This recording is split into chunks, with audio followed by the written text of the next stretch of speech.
Bienvenue dans Expansion, un podcast par Eric Flack qui s'adresse à toutes celles et ceux qui cherchent à constamment en apprendre plus et à s'améliorer aussi bien mentalement que physiquement. Et aujourd'hui, la suite et la fin, normalement je l'espère si tout va bien, de comment je suis tombé dans l'entrepreneuriat avec cette troisième partie. Alors dans la partie numéro 1, épisode 28 du podcast, j'ai raconté mes études qui m'ont un petit peu, qui étaient les préliminaires de tout cela. Dans l'épisode numéro 2, j'ai parlé de comment trouver l'idée. J'ai parlé de comment j'ai réussi à ne pas trouver de stage, à me retrouver au service civil, à faire un travail manuel pendant 6 mois qui m'a libéré beaucoup d'espace mental pour laisser libre cours à ma curiosité intellectuelle notamment, qui m'a permis de goûter plein de choses, de plein de contenus, de creuser ceux qui me parlaient le plus, comme le marketing digital notamment, et comment à la suite de tout ça, l'idée de lancer mon agence de marketing digital est née. Et c'est donc le sujet de ce troisième épisode qui devrait conclure cette petite série. Et comme je commence à me connaître un petit peu, je sais que ça peut durer un moment quand j'ai des trucs à raconter. Donc, sans plus tarder, je vais continuer mon histoire parce que le but c'est quand même d'arriver à la fin éventuellement. Et là, ça va vraiment être le vrai gros vif du sujet de comment j'ai lancé tout cela, comment je m'en suis sorti et comment j'en suis sorti à la fin. Parce que le projet a finalement été avorté. Et c'est ce par quoi je devrais terminer cet épisode normalement. Donc, on en reprend là où je m'étais arrêté. Je suis dans mon service civil, je suis animateur, je fais un travail, je travaille pour mon pays, tu vois, en remplacement de mon service militaire. Donc, c'est quelque chose qui n'a rien à voir avec mes études. Je suis un petit peu obligé de faire cela pour faire mon devoir de citoyen. Mais ça me laisse beaucoup de temps à côté, en dehors de mes heures et même pendant mes heures, de réfléchir à des choses, de lire des choses, d'essayer d'apprendre, de trouver des trucs qui m'intéressent, histoire de me dire, voilà, si je passe 8 heures par jour à faire des trucs que je suis obligé de faire, j'aimerais bien que les 16 autres heures qui me restent dans la journée, elles soient pas mal. Alors moi, j'aime bien dormir, donc à ce niveau-là, on est déjà bien, mais il en reste encore quelques-unes en plus de ça, et c'est pour ça que je me suis laissé partir un petit peu à gauche à droite. Et donc, je m'étais arrêté en disant que pendant cette période, c'était vers la fin, je me souviens plus exactement, octobre ou novembre 2016, du coup, octobre-novembre 2016, sachant que j'étais dans ce service civil de juillet à janvier, eh bien c'est là que j'ai commencé à tomber sur les publicités de Tai Lopez. Tai Lopez, un marketeur américain, vendeur de formation assez renommé parce qu'il a beaucoup fait parler de lui. Il a buzzé avec une de ses publicités où il est dans son garage à présenter sa Lamborghini et il a été repris en tant que mème. Sa vidéo, sa pub a fait 80 millions de vues, quelque chose comme ça. Bref, le mec est a fait parler de lui jusque par chez moi, manifestement. Et j'ai commencé à regarder un petit peu ce qu'il faisait. J'ai suivi un petit peu ses vidéos YouTube, etc. Je me renseignais, je suivais lui, Gary Vaynerchuk, je lisais pas mal de livres à côté sur le marketing, un poil sur l'entrepreneuriat, étant donné que ces mecs sont plus ou moins vraiment des entrepreneurs, tout ça, je me suis dit, ouais, c'est un petit peu lié, c'est peut-être un petit peu ça qui m'intéresse. Et un beau jour, ce mec, Tai Lopez, il sort une nouvelle formation, tu vois, sa formation qui s'appelle Social Media Marketing Agency. Donc, agence de marketing par réseaux sociaux, agence de marketing digital.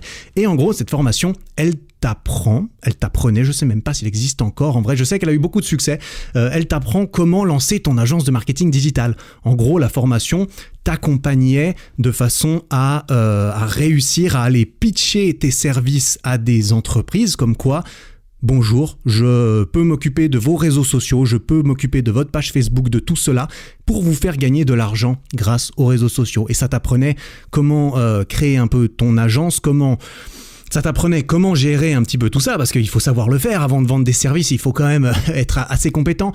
Mais il faut reconnaître que la formation se concentrait plus sur comment réussir à avoir des clients, comment réussir à avoir ses premiers clients, plutôt que comment bien servir tes clients après les avoir eus, ou bien comment en gros c'était un petit peu plus c'était ça qui vendait. Ce mec il vend beaucoup de rêves concrètement, et le rêve certains arrivent à le concrétiser en argent et certains n'y arrivent pas.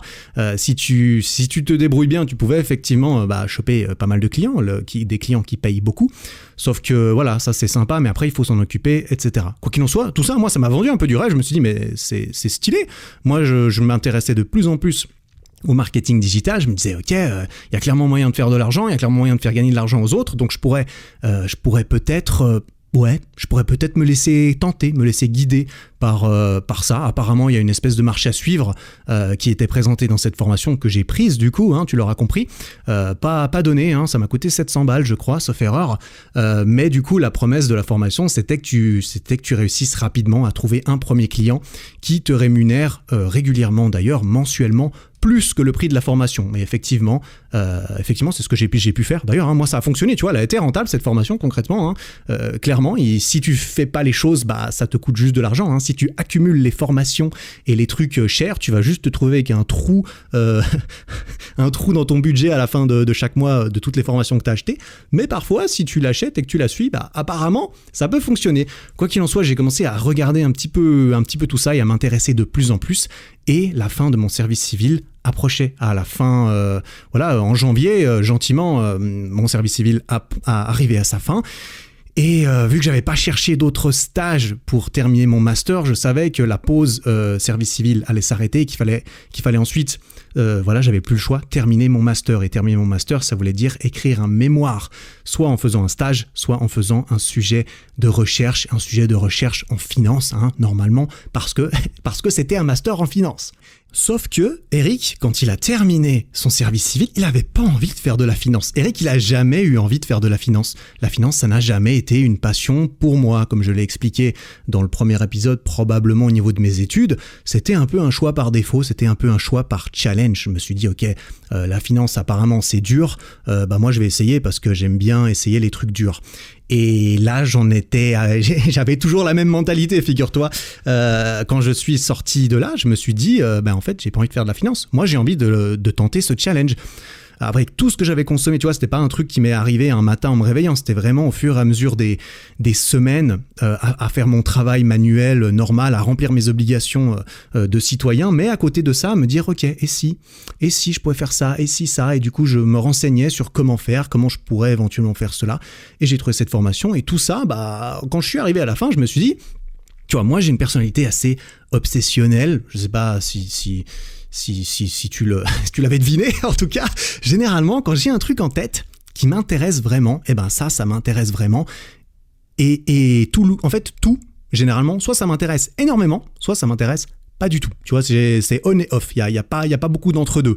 Et ce qui veut dire que soit j'ai envie de faire, tu vois, en gros, ça voulait dire, j'arrive là, j'avais cette idée en tête, j'avais envie de faire cette agence, j'avais envie de lancer ce truc, et j'avais envie de rien faire d'autre.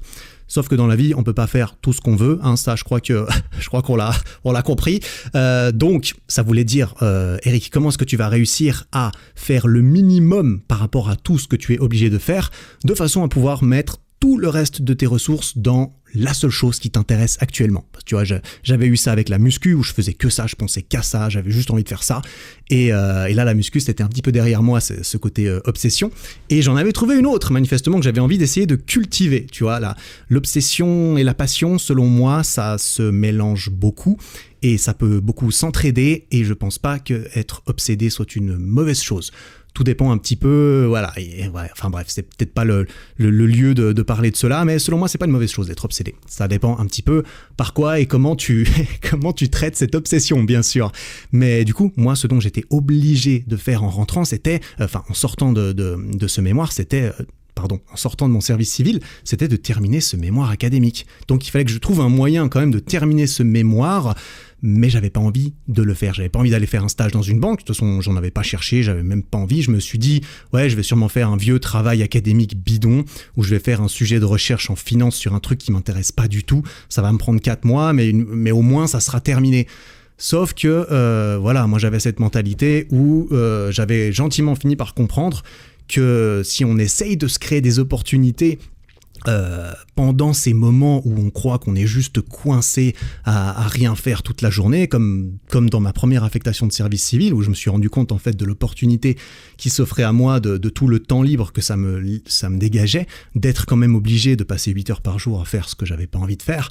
Je me suis dit, ok, est-ce qu'il y aurait pas moyen de moyenner un truc vis-à-vis de tout ça et de réussir à avoir le beurre et l'argent du beurre, tu vois, parce que si t'essayes pas d'avoir les deux, bah tu peux pas. Et là je me suis dit qu'il y a peut-être un truc à essayer. Et donc tu l'auras compris, dans ce cas de figure, pour avoir le meilleur des deux mondes, il fallait que je puisse écrire un mémoire académique sur le lancement de mon agence de marketing digital. Donc, quelque chose qui n'a absolument rien à voir avec la finance. Vraiment, hein, ça aurait à voir avec ma faculté, tu vois, de HEC, de commerce, de business, tout ça. Sauf que moi, j'étais pas en master marketing. Là, ça aurait été parfait. Là, il m'aurait acheté des fleurs en mode, waouh, franchement, génial, super, vas-y, on t'encourage. Sauf que là, j'étais connaissant les sujets de recherche académique de finance, vraiment des trucs pompeux sur des simulations de prix à la bourse. Et encore, tu vois, c'est vraiment un gros stéréotype que je te sors parce que j'en ai aucune idée de ce qu'on étudie en finance, tu vois. Aujourd'hui, j'en sais toujours rien. Donc je me dis, ok, bon, si j'essaye pas, on va pas me proposer, quelqu'un va pas venir toquer à ma porte pour me dire, hey Eric, et si t'essayais de magouiller un truc, parfait. Bah non, forcément, il fallait que je demande, sinon j'aurais rien eu. Et du coup, ce que j'ai cherché à savoir, c'est si je pouvais faire ça. Donc, j'écris un email au directeur du master en finance de ma faculté, donc le mec qui est tout en haut de la faculté en finance, parce que je me dis, ok, s'il y a quelqu'un qui sait si j'ai le droit, si j'ai besoin de la permission de quelqu'un, c'est sûrement la sienne. Donc, comment ça s'est passé ? Il me semble qu'il était intrigué par mon idée, je lui ai dit, ok, j'ai envie de faire ça, j'ai envie de lancer mon truc, je suis chaud, sauf que je suis pas dans le bon master, est-ce que je peux quand même faire ça ? Et là, je crois qu'il m'a invité dans son bureau pour qu'on en discute, on en a discuté, et il a été intrigué, il avait pas envie en fait de me réfréner dans mon idée, parce que faut croire que j'étais relativement convaincant quand j'en ai parlé, enfin ça devait s'entendre que je faisais pas ça juste par pure obligation, j'avais vraiment envie d'essayer de lancer ce truc, et il m'a dit ok, allez, Balek, il m'a dit ça marche, bah écoutez, faites ça, hein, de toute façon c'est moi qui décide, hein, concrètement c'est ça que ça voulait dire, et il m'a proposé de me suivre du coup, parce que en fait quand tu as un mémoire, et ben tu es suivi par un professeur devant lequel tu défends ton mémoire à la fin et qui te donne une note pour te dire ok le mémoire est bien, ok le mémoire est pas assez bien, et tout le long tu as des petits échanges avec pour l'informer de l'avancée de façon à ce que tout se passe bien, qu'il réponde à tes questions, etc. Sauf que lui tu vois c'est un mec de finance, c'est sûrement c'est un énorme boss en finance. Après c'est vrai que pour lui tout ça c'était pas vraiment son domaine d'expertise le plus complet. Quoi qu'il en soit, il me propose de me suivre et du coup c'est parfait. J'ai été demandé et rien qu'en demandant, j'ai eu exactement ce que je voulais. Donc forcément, j'ai pas regretté. Et là donc, manifestement, tout semblait s'être aligné pour que je puisse lancer mon projet dans des bonnes conditions en plus. Donc, pour essayer de résumer un tout petit peu ça et répondre à une question qu'on m'a déjà posée plusieurs fois, en gros, c'est comment avoir les couilles de se lancer dans son projet, parce que tu vois, trouver une idée, c'est génial, mais oser essayer de l'entreprendre et se jeter, entre guillemets, dans le vide, c'est super dur. Et du coup, moi, je ne peux que répondre avec ma propre expérience. Concrètement, comment est-ce que moi, j'ai osé me lancer dans mon projet ? J'ai l'impression que c'était deux choses mélangées. La première chose, c'était la confiance que j'avais accumulée jusqu'à présent dans ma vie, ma confiance en moi, la confiance en le fait que quand j'essaye de lancer quelque chose et de créer quelque chose, ça marche. Et ça, j'en ai déjà parlé. J'avais la preuve que j'avais déjà réussi à faire quelque chose parce que j'avais fait quelque chose dans le sport, j'avais fait quelque chose avec mon corps, j'avais réussi à contrôler l'aspect de mon corps grâce à la musculation, la nutrition, et je le devais qu'à moi-même, entre guillemets. Enfin, tu vois, c'était une preuve irréfutable envers moi-même que j'étais capable de réussir quelque chose. Ça, j'en ai parlé dans l'épisode 10 sur le déclic de la confiance en soi. Je ferai probablement d'autres épisodes là-dessus parce que j'ai eu encore des questions là-dessus. Et moi, je trouve ça très intéressant, la confiance en soi. J'ai l'impression d'en avoir beaucoup et du coup de pouvoir en attribuer beaucoup à cela aussi, à mes études, tu vois, aux autres choses que j'avais réussi jusqu'à présent. Et ça, c'était une partie de la raison pour laquelle j'ai osé lancer. Et la deuxième partie, c'était d'avoir cet ajout de sécurité, tu vois. Le fait de, si tu arrives à lancer ton projet tout en faisant à côté ce qu'on attend de toi, c'est-à-dire avoir un espèce de parachute, une espèce de sécurité, que ce soit une sécurité financière, sociale, tu vois, par rapport au regard des autres, par rapport au fait que tu ne finisses pas dans la rue sans le sou, dans ce cas, c'est vraiment une deuxième couche de vas-y, lance-toi. Parce que là, du coup, ce qu'on attendait de moi, c'est pendant les 6 prochains mois, il faut qu'à la fin des 6 prochains mois, tu aies validé ton mémoire de master. Donc, si j'arrivais à faire ça, et bah j'avais vraiment plus d'excuses. Et là, j'avais plus aucune excuse pour ne pas essayer. J'avais vraiment la situation parfaite. C'est pour ça que si tu as une idée, tu as envie de te lancer dans ton projet, parce que j'encouragerais à essayer de réunir ces conditions également. Notamment la deuxième condition qui serait de commencer à creuser tes idées, tes intérêts, ou même à lancer ton projet en parallèle de cette sécurité. Donc en parallèle de tes études, en parallèle de ton travail. Quand ton devoir à ce niveau-là, il est rempli vis-à-vis de toi, de ton compte en banque, de tes proches par exemple, et bien ensuite tu fais ce que tu veux. En dehors du travail, tu fais un petit peu ce que tu veux et tu peux donc essayer de lancer ton projet. Bien sûr, plus on a de responsabilités et de devoirs, plus c'est difficile. Quand on est responsable d'une famille par exemple, je suis sûr et certain que c'est beaucoup plus délicat de se dire qu'on peut avoir le temps et l'énergie à mettre là-dedans. Mais quand même, je pense qu'on peut être facilement surpris par la quantité de choses qu'on peut faire, ne serait-ce qu'en 15 minutes par jour, quand on n'a que ça, quand on n'a que ces 15 minutes à accorder à un projet par jour, parce qu'on a une famille, un travail et plein de trucs à faire, eh bien, je pense qu'en 15 minutes par jour, on peut faire pas mal de choses. Notamment lorsqu'on les investit, en fait, dans un truc qui est 100% plaisir, 100% passion. Parce qu'on va vraiment bien les rentabiliser. Si vraiment c'est quelque chose qui nous plaît pendant ces 15 minutes, plus que nos 8 heures de travail, on va se donner à fond pendant ces 15 minutes et on va peut-être se donner plus ensuite de moyens de trouver plus de minutes. Et puis voilà, 15 minutes par jour, ça peut très bien faire une dizaine de livres lus par an. Et Dieu sait combien de trucs on peut apprendre dans une dizaine de livres si on les choisit bien. Donc voilà, fin de cette parenthèse. Une fois que je sors du bureau de mon professeur, de mon nouveau professeur de mémoire, parce que je ne m'y attendais pas spécialement en entrant dans son bureau, je me souviens, je sors de ce bureau et je me dis « Ok, génial Eric, bravo, t'as réussi à valider ça. » Là, je suis parti 2 semaines en vacances aux Philippines avec ma copine de l'époque, c'était absolument génial et c'était un petit peu le calme avant la tempête. Je savais que j'avais ces 2 dernières semaines pour chiller, mais que quand j'allais rentrer, j'allais me retrouver tout seul, dans ma chambre, dans ma vie, pendant 6 ou 9 mois vides, pendant lesquels personne n'allait rien me dire. Enfin, il y avait mon prof vite fait, mais tu vois, le prof, il est pas là pour te fouetter, il est vraiment...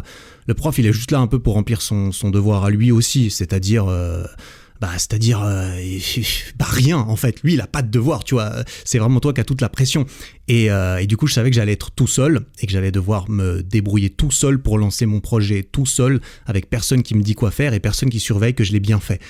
Donc ça fait un petit peu peur aussi, mais au bout d'un moment, il faut essayer. En tout cas, j'étais suffisamment intrigué par tout cela pour avoir envie. Et en plus, j'avais la pression supplémentaire de « Eric, si tu fais rien, t'auras rien à écrire sur ton mémoire, tu passeras pour un abruti.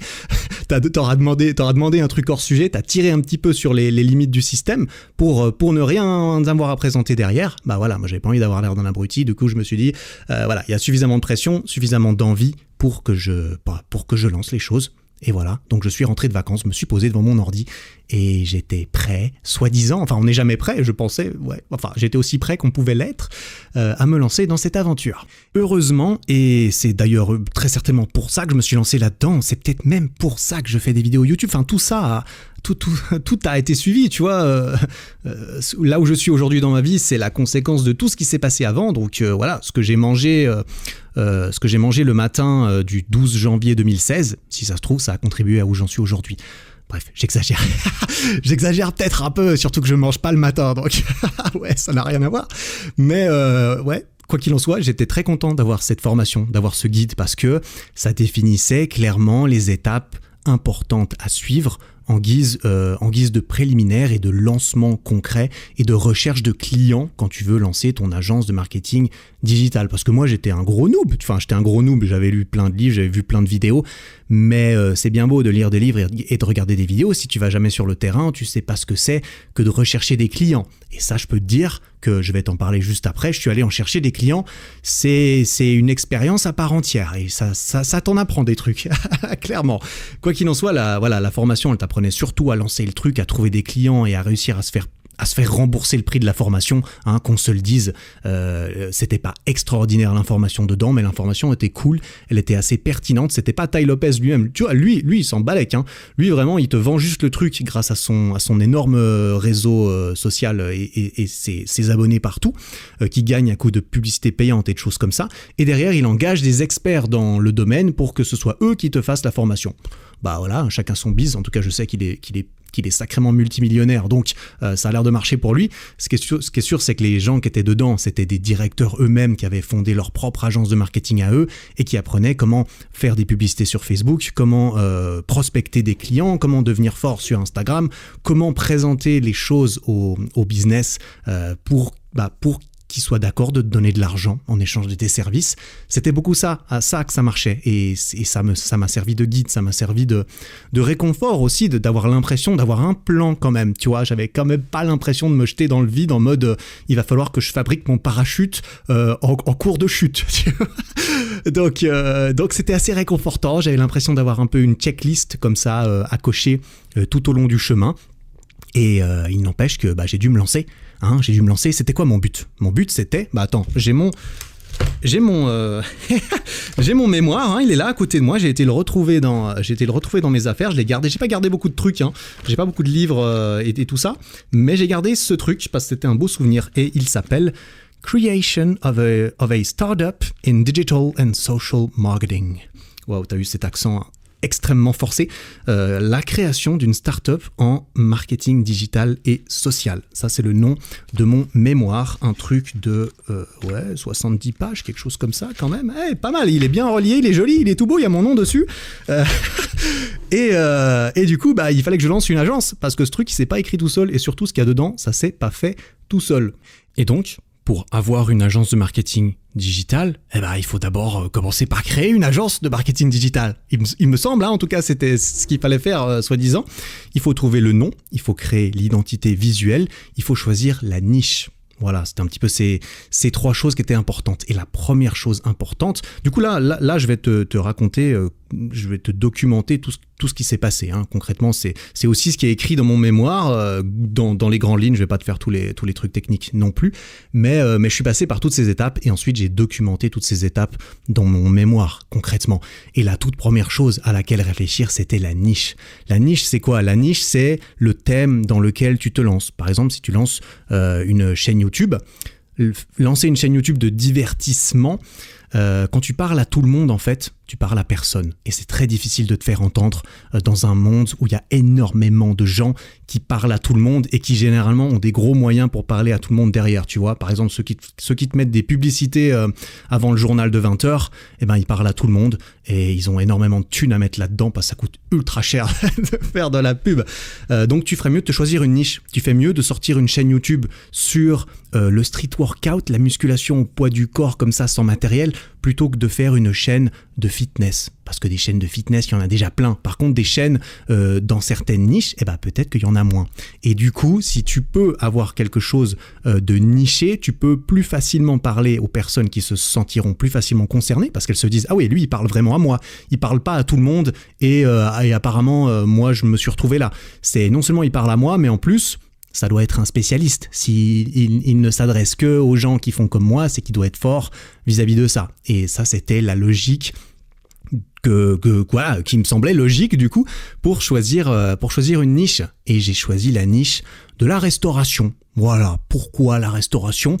Je sais pas, parce qu'il y avait pas mal d'exemples de restaurants dans cette formation, pour le coup, je pense que j'ai été influencé par ça, et j'ai aussi été influencé par le fait, oui, les restaurants, très souvent, ils sont forts en restauration, mais alors leur site internet, il pue, quand il existe, parce qu'il n'existe pas tout le temps, les réseaux sociaux, ils sont très peu exploités, etc. Enfin bref, sur le papier, ça me semblait génial. Du coup, je me suis dit, ok, la niche, très bien, la restauration. En deuxième, ensuite, il a fallu choisir le nom. J'ai dû choisir le nom de mon agence. Il a fallu créer le site web de l'agence et créer un petit flyer de l'agence que j'aurais pu donner, qui présentait mes services, tu vois. Qui sommes-nous ? Quels sont nos services ? Parce qu'on était plusieurs dans l'agence, sur le papier, t'inquiète, on était plusieurs. Alors ça, je peux te dire qu'il vaut mieux pas trop donner l'impression que c'est toi, 24 ans, pas hyper confiant dans ton idée, payez-moi pour que je m'occupe de votre business, tu vois, il va fake it till you make it. Là, en tout cas, je suppose que ça marche. Est-ce que c'est une bonne chose ? Je sais pas. Mais en tout cas, voilà, là, dans ce milieu, c'est ça que j'ai fait. Du coup, le nom de mon agence. Tu veux savoir le nom de mon agence ? Marketing du chef. T'as vu ? T'as vu, c'était extrêmement... je me suis dit, ouais, il faut que je trouve un nom qui fasse un peu restauration, comme ça, ce sera d'autant plus crédible que, en fait, je m'adresse que aux restaurants et donc je suis un spécialiste des restaurants. Et oui, monsieur le spécialiste était dans la place, tu vois. Et donc j'avais marketingduchef.com, j'avais une page Facebook pour tout cela. J'avais créé un site internet que j'avais hébergé. J'ai dû apprendre à faire un site. Enfin, ça, j'avais déjà vaguement appris. Non, attends. Mais non, clairement, ericflac.com, je suis con, évidemment, ça n'existait pas, bien sûr. Non, c'est à ce moment-là que j'ai appris à lancer un site. Alors, un site, tu vois, c'est bateau, hein, lancer un site internet, un site sur une page, tu sais, c'est longues pages d'agence qui tiennent en une seule page, que tu déroules très longtemps. Du coup, il n'y a qu'une seule page sur ton site. Tu peux même en avoir des thèmes gratuits comme ça. Moi, j'étais sur WordPress. C'est gratuit. Il faut juste payer l'hébergement et le nom de domaine, du coup. Donc, j'ai fait tout ça. Hein. Ça, je te passe un peu les détails. C'est long, c'est un peu rébarbatif. Je suis allé regarder plein de sites d'autres agences. J'allais regarder les sites des agences des mecs de la formation pour m'inspirer de ce qu'ils font, de comment ils présentent les choses. Si eux, ils présentent les choses comme ça et que leur agence marche bien, c'est que ça doit bien le faire. Si tu fais ça, forcément, tu t'inspires de ce que font les autres. Et j'ai fait un flyer aussi sur une seule page, histoire de présenter mes services. J'ai dû choisir un logo. Mon logo, c'était une toque de chef avec... Oh putain, ça sonne cheap quand je le dis maintenant, en fait. Et c'était assez cheap, hein. C'est moi qui l'ai... Je me souviens, j'ai été chercher une vieille photo de toque sans copyright. Je l'ai déformée un petit peu. Ou alors elle avait des copyrights. Je me souviens plus. En tout cas, je l'ai déformé. Je l'ai déformé sur Photoshop, histoire que ça soit plus vraiment la même image, tu vois. C'était une toque un petit peu bancale comme ça. Et j'ai mis un petit $, dessus. Tu vois, j'ai une toque avec $1. Je me suis dit, ah, c'est parfait, ça va marcher. Ils vont tout de suite comprendre qu'ils vont gagner de l'argent en faisant à manger, tu vois. Quoi qu'il en soit, j'ai dû faire tout ça. Ça m'a pris des jours. Je me souviens plus exactement de la chronologie du truc. Mais ça, c'était très important. C'était vraiment la carte de visite. C'était, si tu vas parler aux gens, il faut que tu aies un endroit où les renvoyer. Il faut que tu aies un site internet, que tu aies l'air sérieux, que tu aies l'air de pas juste être un énorme clown qui vient de lancer son truc, qui va lancer son truc le lendemain, parce que manifestement, il a encore rien à montrer. Donc voilà, tout ce qui était carte de visite, entre guillemets, c'était bon. Et ensuite, j'ai dû fixer mes tarifs. Enfin, soi-disant, hein, j'ai dû fixer mes tarifs parce qu'en vrai, dans ce milieu, tu factures à la tête du client. C'est-à-dire que si tu vas refaire le logo de Coca-Cola, tu vas leur demander à peu près 18 millions. Alors que si tu veux créer le logo de la boulangerie de ton village, tu vas peut-être pas leur demander 18 millions. En gros, plus l'entreprise a de moyens, plus elle est grosse, plus elle a de thunes en fait, plus tu vas lui demander de thunes. C'est un peu comme ça que ça marche dans ce milieu. C'est pour ça qu'il y a très peu de tarifs affichés sur les pages de ces agences parce que elles veulent discuter avec toi. Elles veulent savoir qui es-tu, c'est quoi tes besoins, combien est-ce qu'on va te demander parce qu'en fait, il suffit que ce qu'on te rapporte, ça soit plus que ce que tu payes et donc on a envie de te faire payer un max tout en gardant une petite marge pour te faire rapporter, pour qu'on te rapporte plus, tu vois. Donc j'avais quand même pré-réfléchi à des trucs parce qu'ils donnaient des indications dans la formation. Eux, en gros, ils disaient, voilà, tu proposes de gérer la page Facebook, de faire des pubs Facebook, de gérer Insta, Google Maps et tout ça, et tu leur demandes 1000 balles par mois, $1000 par mois. Et ça avait l'air d'être le standard. Il fallait essayer de pas se sous-vendre, tu vois. Là, clairement, ils t'encourageaient à te dire, écoute, t'as peut-être pas beaucoup d'expérience, t'as peut-être l'impression d'être un peu un imposteur, mais si tu fais ça pour 100 balles par mois, tu vas jamais t'en sortir. Et en plus, t'es pas sérieux, parce que quelque chose qui est cher, par définition, intrinsèquement, comme ça, dans notre ADN en tant qu'être humain, plus c'est cher, la première réaction qu'on a devant quelque chose de cher, c'est que ça doit être quelque chose de valeur et quelque chose qui les vaut. Alors oui, on peut être surpris, hein, parfois c'est pas parce que c'est cher que c'est mieux, mais tu vois, par exemple, quand tu achètes un médicament, si le médicament il coûte 40 centimes, tu vas pas te dire qu'il est très très bien le médicament. Tu préfères même payer cher juste pour mettre toutes les chances de ton côté et que ça soit un bon médicament. Et ça, c'est pas le cas pour tout, mais il y a certains produits comme ça qui ont cette particularité que plus c'est cher, plus c'est attrayant et mieux ça se vend. Un petit peu comme les bijoux, tu vois. Il y a beaucoup de valeur qui est accordée au prix que c'est et la valeur que tu donnes à la chose est également en concordant, en fonction du prix que tu as payé. Bref, je m'égare un petit peu dans un cours de marketing. Ce n'est pas vraiment le but, même si on va pas mal en parler dans cet épisode. Hein, je crois que tu as compris le thème. Bref, j'étais quand même assez au clair avec mes tarifs de façon à pouvoir répondre aux questions qu'on me poserait lorsque j'irais éventuellement toquer aux portes. Et voilà, une fois que toute cette administration de création d'images de marque et tout ça, et un peu de bullshit quand même, hein, enfin voilà, c'était un petit peu l'impression que pouvais gentiment avoir, une fois que tout ça c'est fini, le début de la prospection de clients et donc de restaurants allait commencer. Alors, la stratégie globale qui était conseillée dans cette formation et qui était un des meilleurs points, je pense, de cette formation, c'était clairement très efficace. Cela, c'était de créer et d'offrir des audits aux gens auxquels on allait prospecter. En gros, un audit, alors c'est un joli terme, mais c'était pour se valoriser soi-même en tant qu'expert, tu vois. En gros, c'était une review complète du business actuellement que tu allais visiter. C'est-à-dire que moi, avant d'aller dans un restaurant pour leur dire « Salut, engage-moi », eh bien, j'avais fait un gros travail de recherche sur eux. J'avais regardé tous leurs canaux de communication avec qu'est-ce qui est bien, qu'est-ce qui est moins bien, qu'est-ce qu'ils pourraient faire différemment. Et tout ça, je l'ai écrit dans un papier, dans un document, dans un audit, dans lequel je listais un petit peu, voilà, vous êtes X, voilà ce que vous avez ici, là, ça c'est pas extrêmement bien, voilà ce que vous pourriez faire pour que ça aille mieux.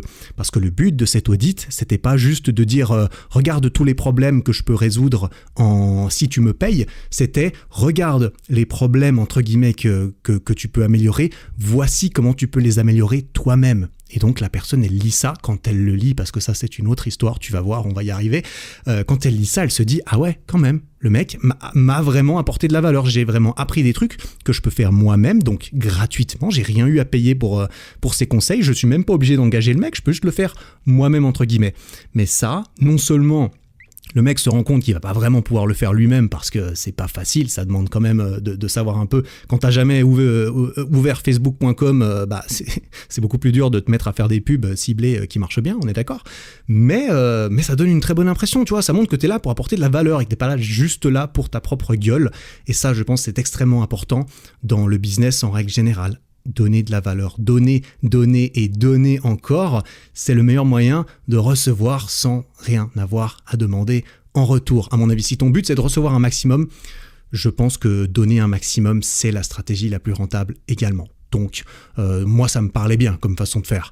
Quoi qu'il en soit, c'est exactement ce que j'ai fait concrètement. Je faisais des audits. Des audits, c'était des trucs de 6 à 10 pages. Hein. C'était bien rempli parce que j'allais revoir leur site internet, j'allais revoir le Google Maps, parce que tu vois, tous les restaurants, ils sont sur Google Maps, ils ont des informations. S'ils n'ont pas enregistré leur restaurant dans Google Business, ça s'appelle, eh bien des fois, les horaires, ils sont pas là, le menu, il est pas là, le site internet, il est pas là, et du coup, c'est plein de pubs gratuites en moins pour le resto, parce que les gens vont tomber dessus quand ils tapent restaurant autour de chez eux et qu'il y a ce resto qui apparaît et que tu vois que le truc il est à l'abandon, tu sais même pas s'il est ouvert, les gens vont pas venir, ils vont aller sur celui qui a des 5 étoiles et qui a une belle page, tu vois. Et c'était en regardant tous ces canaux, Google, Facebook, Insta, leur TripAdvisor, tu vois, TripAdvisor c'est là où les clients ils viennent te dire que c'était dégueulasse, hein, la plupart du temps. Et les gens ont plus souvent envie de laisser des reviews quand c'est négatif que quand c'est positif, mais voilà, c'est pour ça que certains restaurants, ils t'encouragent à aller laisser une review sur TripAdvisor, ils ont bien raison. Quand ils savent que ton séjour a été bien, hein, tu vois, parce que c'est beaucoup les hôtels aussi qui font ça. Bref, moi je regardais tout cela et ensuite je me disais, ok, est-ce que ce restaurant, est-ce que c'est intéressant d'aller lui proposer mes services, parce qu'il fallait qu'il y ait un besoin. Si le resto il fait tout parfaitement, que tout est parfait, et clairement il a pas besoin de moi, tu vois. Donc il fallait que ça soit suffisamment la dèche, la dèche que je trouve, mais pas trop non plus, parce que quand il y avait absolument rien, tu vois, je m'en suis rendu compte après, mais quand il y a absolument rien, c'est les pires clients, hein. Clairement c'est les pires prospects. T'as quasiment aucune chance de les convaincre s'ils ne savent pas qu'ils ont besoin de ce que tu proposes. Et ça c'est clairement une autre histoire. Mais en gros, il fallait faire tout ça, il fallait choisir quel restaurant, pour quel restaurant j'allais prendre le temps de faire cet audit qui me prenait beaucoup de temps, parce que c'est un truc individuel, c'est vraiment, ok, je regarde le truc, tu fais plein de recherches sur ce restaurant, tu détermines, ok, est-ce que celui-là j'ai envie de faire un audit ou pas, parce que est-ce que ça peut être intéressant pour moi, oui, non, si c'est oui, tu écris le machin 6 à 10 pages, au bout d'un moment ça devient un petit peu mécanique, parce que mine de rien, ça se répète un petit peu, la structure de ton papier, elle se répète, tu changes le nom bien sûr, tu refais le même travail à chaque fois, mais tu rentres un peu dans un automatisme et tu fais les choses de plus en plus rapidement parce que tu as envie que ça soit fait rapidement. C'est pas hyper amusant de faire du travail à la chaîne comme ça. Donc c'était beaucoup de travail, mais c'était évidemment assez intéressant. Et en plus, c'était facile. C'était facile. Pourquoi ? Parce que je restais chez moi devant mon ordinateur. Et ça, pour ça, je l'ai beaucoup fait dans ma vie, rester chez moi devant mon ordinateur. Je le fais énormément aujourd'hui encore. C'est peut-être même ça, c'est peut-être plus que jamais, peut-être je le fais encore aujourd'hui. Quoi qu'il en soit, quand t'es caché chez toi dans ta chambre, c'est encore assez facile. Sauf que voilà, au bout d'un moment, il faut sortir de chez soi. Parce qu'en fait, tout ça, c'était énormément de travail.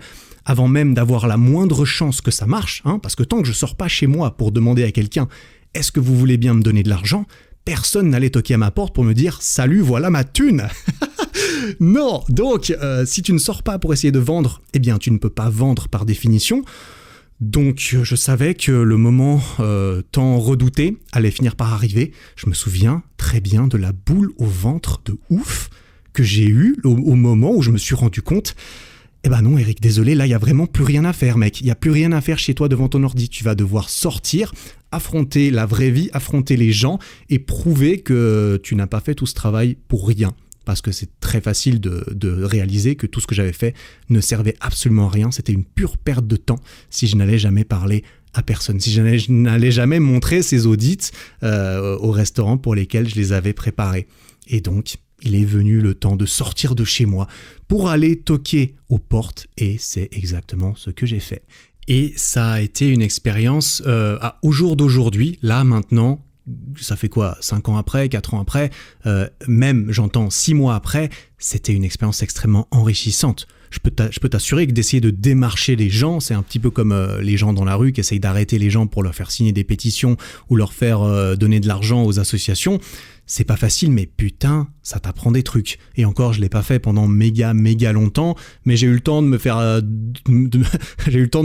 pas mal d'expériences, notamment beaucoup d'expériences de refus, clairement, parce que le scénario classique, j'ai envie de dire, le plus fréquent, c'était pas facile à encaisser. C'était, j'arrive dans le resto, j'entre, je regarde un peu, j'essaie de demander il est où le patron, est-ce que je peux lui parler? Parfois on me disait le patron est pas là, revenez une autre fois, et puis là j'étais trop content, je sortais en mode c'est pas grave, c'est bon, j'ai fait ce que je devais faire, je reviendrai une autre fois, c'est pas grave Eric, bravo, c'est déjà bien d'être allé, tu vois.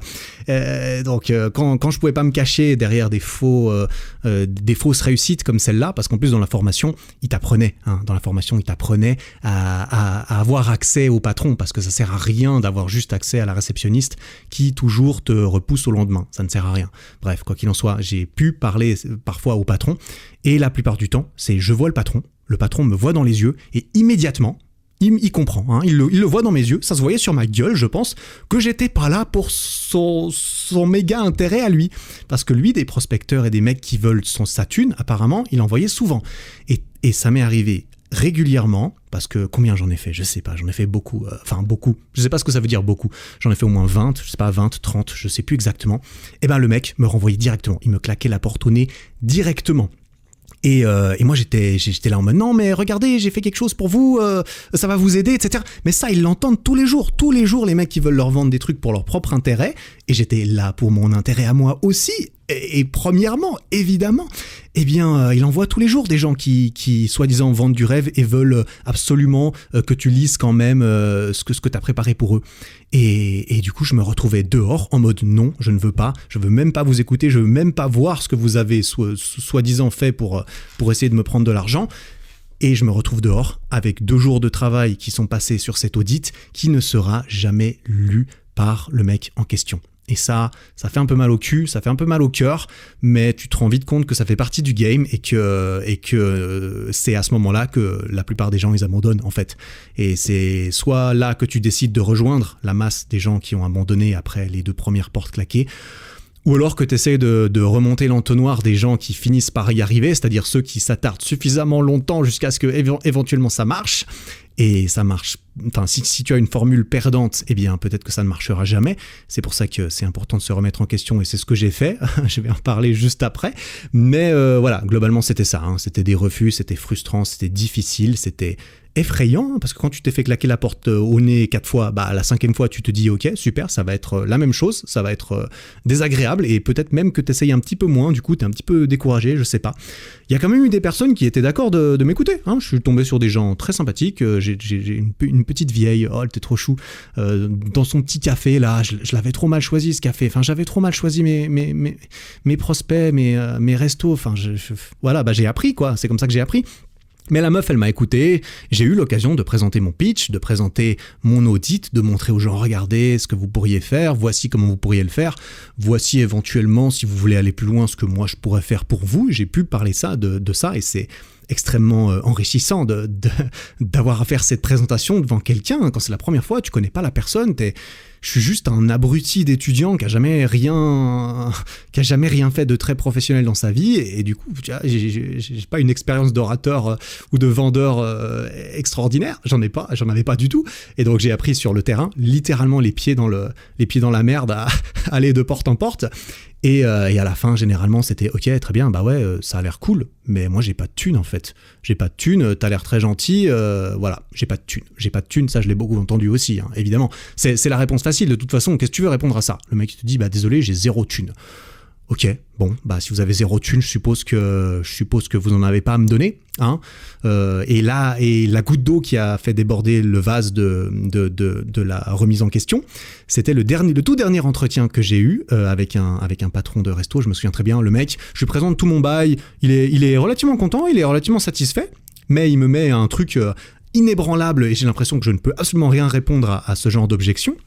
Le mec me dit « Ok, ouais, super, les réseaux sociaux, ça a l'air cool. Je suis convaincu, effectivement, vous m'avez convaincu que ça peut améliorer mon business, ça peut améliorer mon restaurant. » Et là, il me dit « Mais vous savez, moi, je travaille 60 heures par semaine et j'ai beaucoup de mal à me payer raisonnablement à la fin du mois, tu vois. » Et en plus de ça, déjà ça c'est difficile à contrer, et en plus le mec il me dit bah vous savez du coup c'est cool, je pense que en fait ce que je vois qui est la meilleure façon de procéder, c'est d'essayer de montrer ça et d'encourager mes apprentis, tu vois, ceux qui apprennent les apprentis cuisiniers, les apprentis, je sais pas, les serveurs ou quoi que ce soit, leur dire ok bah eux ils sont déjà payés, des fois ils branlent rien, du coup je vais leur dire d'aller jouer un petit peu avec Facebook et puis comme ça peut-être que ça pourra creuser un petit peu cette histoire sans avoir à payer un mec 1000 balles par mois pour qu'il le fasse, tu vois. Donc qu'est-ce que tu peux répondre à ça? Bah là j'ai pas grand chose à répondre, j'ai dit ok, je suis entièrement d'accord avec vous monsieur, je ferai exactement la même chose. Et donc je rentre chez moi, je remets en question ma niche. Parce que là, il y avait clairement quelque chose à changer et j'ai changé quelque chose. Parce que je me suis rendu compte, hein, tu vois, c'est comme ça qu'on apprend. J'aurais pu le savoir dès le départ si on me l'avait bien fait comprendre d'une façon ou d'une autre. Mais même si tous les restaurants en avaient besoin, tous ceux chez qui j'ai été, ils avaient besoin de mes services. J'avais été convaincu qu'ils avaient besoin de ce que j'offrais et que ça leur servirait. Eh ben, juste le fait que les gens en aient besoin, c'est pas du tout suffisant. En fait, je me suis rendu compte qu'il y a toute une liste de choses à cocher pour que ça puisse éventuellement être un bon prospect et quelqu'un qui vaille la peine d'aller discuter avec. Il faut que la personne avec laquelle tu parles, eh bien, elle voit déjà la valeur et le profit que ça peut ajouter à leur entreprise. Hein. Il faut déjà qu'ils réalisent, comme ce dernier restaurateur, que oui, les réseaux sociaux, ça peut m'aider à faire avancer mes objectifs professionnels. Il faut qu'ils le voient, mais il faut aussi qu'ils réalisent et qu'ils admettent qu'ils en ont besoin. Parce que tu pourrais dire, ok, Facebook ça marche, mais ça marche pas pour moi. Ça marche pour les fitness, ça marche pour les hôtels. Voilà, tu vois, il faut qu'ils admettent. Ensuite, il faut qu'ils considèrent le fait que c'est une de leurs priorités, parce que si tu as déjà du mal à payer tes fournisseurs, tu vas probablement pas t'amuser à enjoliver ta page Facebook, tu vois. Il faut qu'en plus tu sois d'accord de faire confiance à une source extérieure à ton organisation, à quelqu'un que tu ne connais pas pour prendre en charge l'image de ton business, tu vois. Une page Facebook, ça représente ton bail. Si c'est fait n'importe comment, bah c'est un risque, tu vois. Il faut faire confiance. Et en plus, il faut que tu sois capable, bien sûr, d'investir de l'argent là-dedans. Il faut que tu aies des thunes, parce que si tu n'as pas de thunes, de toute façon, ne pas avoir de thunes égale pas possible. Et c'est là que je me suis dit, mais en fait, les restos, c'est pas possible. Il faut vraiment aller chercher du 4 étoiles qui ont déjà un Facebook pas mal. Sauf que ceux-là, les 4 étoiles, 5 étoiles qui ont déjà un Facebook pas mal, eh ben, ça se voit qu'ils font les choses bien, qu'ils ont déjà quelqu'un qui s'occupe de ça. Et que moi, avec mes 0 mois d'expérience, ça va être difficile de les convaincre, tu vois. Et c'est là que je me suis dit, ok, c'est mort. En fait, les restaurants, c'est mort. Il faut que je change. Parce que là, ça marche pas. Et c'est là que je suis retourné devant le tableau blanc. entre guillemets, c'est une expression, hein, j'ai juste réfléchi en fait concrètement, et après avoir réfléchi, j'ai décidé en fait, voilà, de changer d'avis, tu vois. Tu te souviens de cette histoire de niche dont je t'ai parlé, je me suis dit ok, bon bah voilà, j'ai essayé la niche, ça n'a pas marché, donc je vais faire dans le général parce que j'aurai peut-être plus de chance. Je me suis dit si je fais une agence générale qui s'adresse entre guillemets à tout le monde, comme il y en a beaucoup, hein, il y a beaucoup d'agences qui s'adressent à tout le monde et qui marchent très bien, c'est pas déterminant, hein, ça peut aider d'être spécialisé, mais là je me suis rendu compte c'était pas bien pour moi, donc je me suis dit ok, être général, ça va me permettre de ratisser plus large, ça va permettre de ne pas me priver d'opportunités. Si je vois vraiment un business qui a l'air parfaitement qualifié, mais qu'il est en dehors de ma niche, bah je peux quand même aller lui demander, parce que j'ai pas de niche finalement. Donc je me suis dit ok, ça me laissera plus de chance de faire cela. Par contre, ça a impliqué de changer de nom, de changer de branding, de changer de site internet, etc. etc. parce que j'ai changé de nom. Ensuite, je me suis appelé Niveau Sup Média. Tu vois, comme niveau supérieur. Je me suis dit, ouais, ça va vous aider à passer au niveau supérieur. Tu vois, tu sors ça de ton cul. Enfin, moi, j'ai sorti ça un peu de mon cul, tout comme mon nouveau logo, etc. Au final, ton nom et ton logo, on s'en balèque, hein, clairement. C'est ce que tu en fais qui a de l'importance. Tu vois, que tu t'appelles Eric Flag ou bien je ne sais pas, Coca, ou bien Unilever, Procter & Gamble, tu vois, on s'en fout de comment tu t'appelles, c'est ce que tu fais de ton nom et ouais, est-ce que ça évoque aux gens quand ils entendent ton nom ou qu'ils voient ton logo, et ça c'est entièrement dépendant de toi. Enfin, bref, je crois, hein, je te balance ça comme si j'avais des années d'expérience dans le game, c'est ce que je crois avoir compris. En tout cas, donc j'ai vite changé tout ça, j'ai changé mon logo, j'ai changé mes couleurs, j'ai changé les photos du site internet, évidemment il n'y avait plus de photos de resto derrière, j'ai changé les phrases qui étaient liées au restaurant, j'ai changé mes services aussi, enfin bref, j'ai tout changé parce que j'avais changé beaucoup de choses. Et ensuite, je me suis dit, bon allez, là on va aller chercher dans des boîtes qui ont des thunes, voilà, qui connaissent la valeur des réseaux, etc. Et voilà, j'ai été vers mon premier amour de la vie, qui est un domaine que je connaissais très bien, figure-toi, les fitness. Et ouais, j'ai été voir les salles de muscu, je me suis dit tiens, ça je connais, en plus les mecs ils me voient arriver, j'avais déjà des grosses épaules, tu vois, ça faisait longtemps que je faisais de la muscu, donc ils se disent ok, le mec quand il dit qu'il connaît le game, bah peut-être qu'il sait se servir d'une machine, en tout cas manifestement il sait comment ranger ses poids celui-là, tu vois. donc j'ai débarqué dans des salles de fitness avec des nouveaux audits que j'avais fait avant, etc. Et j'ai aussi eu un coup je vais d'abord parler des fits vite fait. Au niveau des fits, j'en ai pas fait beaucoup avant d'avoir du succès. J'en ai fait un premier où c'était un fitness indépendant. Le mec a été très intéressé. Il m'a même invité au resto. On a mangé ensemble. Putain, c'était tellement bizarre. Ça me fait tellement bizarre de penser à ça. J'ai eu un repas, un business lunch avec un mec en costard et qui me prenait au sérieux en plus, tu vois. Lui, c'était un ancien bodybuilder qui avait lancé sa salle, etc. Bref, à la fin du repas, il est convaincu. Il m'a dit, ok, je pense que je vais prendre ton pack moyen ou ton pack élevé. Je sais pas. Et là, j'étais en mode, yes, trop fort, j'ai scoré mon premier client, je suis trop un beau gosse. Et en fait, le mec m'a jamais vraiment rappelé. Et ensuite, j'ai vu que je me faisais cibler par ses publicités Facebook, tu vois. Donc là, je me suis dit, ok, bah c'est le game. Parce que ce qui s'était passé, c'est que le mec a décidé, en fait, finalement, il a changé d'avis, il s'est dit, tiens, il m'a convaincu. En plus, il y a son audit qui me dit comment faire, et ben je vais le faire moi-même. Et ce mec a décidé de le faire lui-même parce que ça lui économiserait ma paye, concrètement. Et c'est là que je me suis dit, mais est-ce que l'audit c'est trop ? Est-ce que c'est trop de valeur ? Et non, et je me suis vite dit non, mais c'est pas possible. Je vais pas réduire ce que je donne aux gens pour espérer en obtenir plus. Ça fait pas de sens. Donc j'ai gardé ma formule et je me suis dit ça va bien finir par marcher. Et ensuite il suffira de trouver quelqu'un qui a envie de me faire confiance.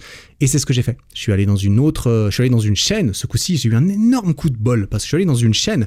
Et quand tu vas dans une chaîne, quand tu vas chez Fitness Park par exemple, hein, pour l'équivalent français, t'as très peu de chances de voir le CEO de Fitness Park à la réception, tu vois. Normalement, ça n'arrive pas. Il est jamais là. Il est pas sur le terrain. Lui, il est en train de faire d'autres trucs. Et je suis arrivé, il y avait un mec, un chef des opérations qui était là en visite de routine. Et j'ai pu lui parler et j'ai pu lui donner mon audit et il m'a dit ok, je le donnerai à la CEO qui est à Genève, qui évidemment n'est pas dans le fitness parce qu'elle a autre chose à foutre, et je lui donnerai, hein, tu vois. Je me suis dit bon ok, peut-être que ça pourrait marcher. Et figure-toi que j'ai reçu un email de la CEO du fitness qui m'a dit audit très intéressant, bravo, vous m'avez convaincu, franchement c'est ce que ça voulait dire, hein, vous avez l'air de savoir ce que vous faites, venez, j'ai envie de vous voir, j'ai envie qu'on discute de votre audit. Et limite elle m'avait déjà engagé parce qu'elle m'a dit j'ai envie qu'on discute de ce que vous pourriez faire pour nous. Et tu vois, et là j'étais là en mode putain, trop stylé, ça a marché, clairement, manifestement ça a marché. Pour la faire courte, j'ai été dans les locaux, j'ai dû présenter tout cela, bref, apparemment je l'ai plus ou moins bien fait, et j'ai été engagé pour m'occuper de leur compte Instagram, parce que c'est ça dont ils avaient le plus besoin.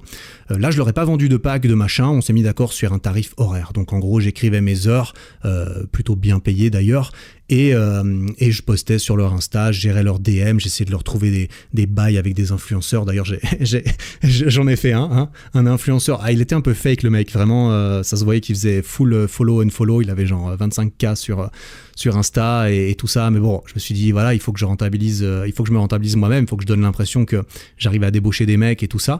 Et c'est le mec qui m'avait contacté. Je lui ai dit, ok, bah peut-être, ok, fais-nous des photos. On te paye 1 mois d'abonnement gratos.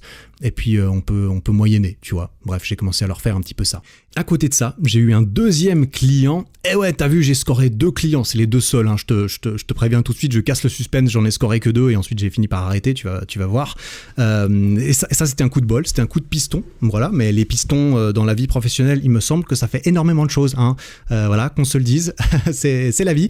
Mon prof de piano, à qui j'avais beaucoup parlé de tout cela, eh bien il était à la fois prof de piano, mais il travaillait aussi comme vendeur dans un magasin de piano de luxe. Et il me faisait confiance, ça faisait longtemps qu'on se connaissait. Je lui ai parlé de mon projet, il a cru en mes compétences, manifestement.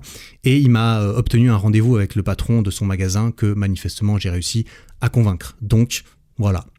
À eux, ce que j'avais fait, par contre, j'ai réussi à leur vendre un pack, tu vois. J'ai réussi à leur vendre un pack à quoi, 700 balles par mois, je crois, où je m'occupais du coup de leur Facebook. Je publiais sur Facebook, je lançais des campagnes de publicité Facebook, je envoyais une newsletter régulière, je gérais leur Google, enfin bref, j'avais tout mon petit pack de services que j'avais réussi à leur vendre. Bref, j'avais mes 2 clients. Et là, on arrive du coup au début de l'été, en juillet. Donc, tu vois, tout ça, pour que tu aies une time frame un petit peu, ça m'a pris 6 ou 7 mois, quelque chose comme ça. Entre la conception du truc, entre tout l'administratif, la préparation, aller sur le terrain, réussir à convaincre des gens, tout changer au milieu, repartir ailleurs, etc. Ça m'a pris 6 mois. Et je pense que 6 mois, c'est une time frame relativement courte, hein, honnêtement. Alors, j'étais pas en train de rouler sur l'or, tu vois, clairement, je pouvais pas en vivre de ça, parce que 700 balles par mois en Suisse, c'est que dalle, hein, c'est comme si, tu vois, en Suisse, le salaire moyen, c'est 5000 €, quelque chose comme ça, donc, bref, tu vois, quand t'essaies de leur vendre des trucs à 1000 balles, c'est pas comme si t'essayais de vendre des trucs à 1000 balles en France. Si tu voulais vendre des trucs à 1000 balles en France, il faut vraiment aller voir ceux qui ont des thunes. De toute façon, il faut aller voir ceux qui ont des thunes. C'est triste, hein, mais voilà, il faut aller voir ceux qui ont des thunes pour leur proposer de leur faire gagner encore plus de thunes. C'est comme ça que ça marche sur la planète. Bref, en tout cas, à ce niveau-là, ce serait mon conseil, quoi. Quoi qu'il en soit, on se retrouve donc en juillet. Je pouvais déjà présenter mon mémoire en juin, sauf que manifestement en juin, c'était trop tôt, hein, donc j'ai dit au prof, ok, je vais repousser à août, parce que tu pouvais choisir entre soit juin, soit fin août. Et j'avais repoussé fin août, au final c'était début septembre, donc je savais que début septembre c'était ma prochaine et plus ou moins dernière échéance pour pouvoir présenter mon mémoire, et là c'était parfait, parce que je me retrouve en juillet et je me dis ok, j'ai réussi mon pari en fait. Je me suis dit, mon pari en fait c'était de au moins pouvoir faire le minimum, tu vois, et le minimum, je l'ai mentionné, le minimum c'est réussir mon mémoire. Parce que c'était ça en vrai, tu vois, mon devoir envers la société, mon filet de sécurité, c'était de quand même réussir à faire ce qu'on attendait de moi, et donc finir mes études. Et là je me suis dit ok, j'ai lancé mon entreprise, j'ai prospecté des clients, et en plus j'ai réussi à en avoir. C'est bon, j'ai de quoi écrire un mémoire solide normalement, qui en plus se conclut sur un succès, parce que évidemment j'aurais pu écrire un mémoire et la conclusion c'était j'ai raté, manifestement les restaurants c'est pas la bonne niche, voilà, j'ai essayé pas pu. Ça aurait fait un bon mémoire aussi, parce que tu vois, après il suffit de présenter le truc et puis voilà, tu fais un peu de blabla, tu remplis un peu plus de pages s'il faut. Bref, tu vois, tu te débrouilles, hein, de toute façon, voilà, c'est comme ça dans les études, il faut se débrouiller, il faut faire ce qu'on te demande, et j'aurais pu m'en sortir. Mais là, sur le papier, c'était parfait. Donc, je me suis dit, ok, j'ai ces 2 clients, je vais m'occuper de ces clients tranquillement, et en parallèle, je vais devoir écrire mon mémoire. Et ça, c'est ce que j'ai fait. Voilà, donc j'ai arrêté de prospecter à ce moment-là. Et c'est la dernière fois de ma life que j'ai prospecté comme ça. Hein, je te le dis tout de suite, j'ai jamais recommencé. Mais j'ai arrêté de prospecter et j'ai commencé à écrire mon mémoire non-stop, hardcore, pendant un mois et demi, pour écrire tout le truc, pour pouvoir terminer tout ça et pour pouvoir le présenter début septembre. Donc, comme je l'ai dit, je me suis retrouvé avec un bon petit papier de 80 pages et tout ça. J'ai dû le mettre en page, hein, j'ai dû faire un peu de blabla et de bullshit académique pour que ça rentre dans tout ça. Parce que oui, j'ai documenté ma création d'entreprise là-dedans, mais j'ai aussi dû faire du blabla. Par exemple, l'introduction, j'ai dû expliquer l'état des réseaux sociaux en Suisse actuellement, grosse croissance dans le monde, enfin plein de trucs que j'ai sortis de Wikipédia ou je ne sais quoi. J'ai cité mes sources, bien sûr, parce que t'es obligé, mais voilà, c'était pas révolutionnaire ce que j'ai écrit. J'étais obligé, hein, j'ai dû sortir un abstract, tu vois, j'ai dû formater tout ça, évidemment, parce qu'il fallait que ça soit quelque chose de sérieux. Et c'était quelque chose de sérieux, bien sûr. C'était un sujet de recherche et il fallait que je le mette en page. Donc voilà, c'était assez chiant, hein, je vais pas te mentir, c'était un peu la corvée, hein, pendant un mois d'écrire ce truc. L'avantage, c'est que je parlais de quelque chose que j'avais bien en tête, parce que je venais de tout faire. Donc en gros, je me suis retrouvé devant mon ordi, mais je savais par où commencer, tu vois, je savais que, ok, je sais exactement à quoi ça doit ressembler, tout ce que je dois écrire dedans, je l'ai fait, ou presque, hein, sauf ces introductions pénibles que j'ai dû sortir de nulle part, et il n'y a plus qu'à le faire. Donc c'est ce que j'ai fait, je l'ai bien rempli. En plus, j'avais déjà écrit une partie de ce mémoire, parce que dans ce mémoire, concrètement, j'ai mis un exemple d'audit, tu vois, ça m'a rempli 8 pages de mon mémoire, génial.